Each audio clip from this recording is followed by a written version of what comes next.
Bonsoir à tous. La toute grande foule est attendue demain dans les rues de Braine-le-Comte pour le passage du Tour de France. Un événement exceptionnel pour la ville qui n'a pas lésiné sur les moyens pour faire la fête à la Grande Boucle. Du plan incliné de Ronquière aux frontières de Soigny et en passant par la Grand Place, des milliers de personnes devraient venir voir les coureurs et la caravane. Aurélien Laurent et Charles Sauvage nous font le bilan des préparatifs. La Grand Place de Braine-le-Comte semblait encore bien calme ce lundi matin, la veille du passage de la Grande Boucle. Et pourtant, en coulisses, c'est bien toute la ville qui est mobilisée pour assurer le passage du peloton dans les meilleures conditions possibles. Oui, une grosse organisation sur deux niveaux, donc l'aspect sécurité avec les barrières nadars, les signaleurs, tout l'aspect aussi des pompiers et des ambulances qui doivent se trouver des trois côtés du circuit.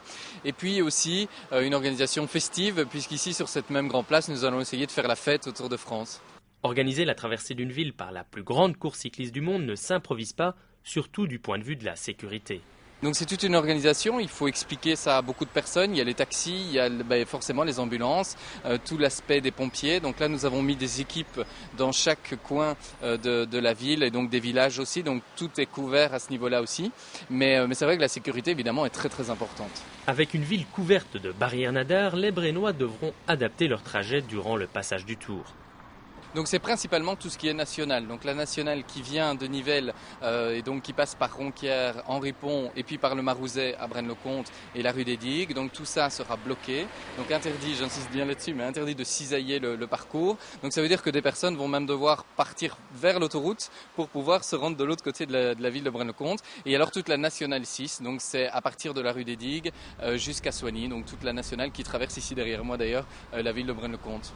Et si ce lundi matin, seuls quelques cyclistes amateurs avalaient le bitume brénois, demain ils seront des milliers à venir acclamer le peloton des stars de la Petite Reine. Car si le passage du Tour représente un important surcroît de travail pour la ville, c'est avant tout une immense fête populaire. Demain on attend une météo plus clémente qu'aujourd'hui, donc vous attendez beaucoup de monde ici à Braine-le-Comte?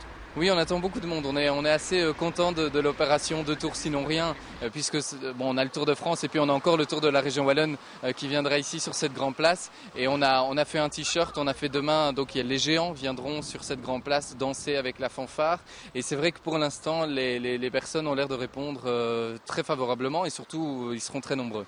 Si le peloton est attendu aux alentours de 14h30 dans les rues brénoises, n'hésitez pas à vous déplacer plus tôt. Vous pourrez ainsi trouver la meilleure place et peut-être aussi repartir avec quelques souvenirs offerts par la caravane publicitaire, car c'est aussi ça le folklore du Tour de France.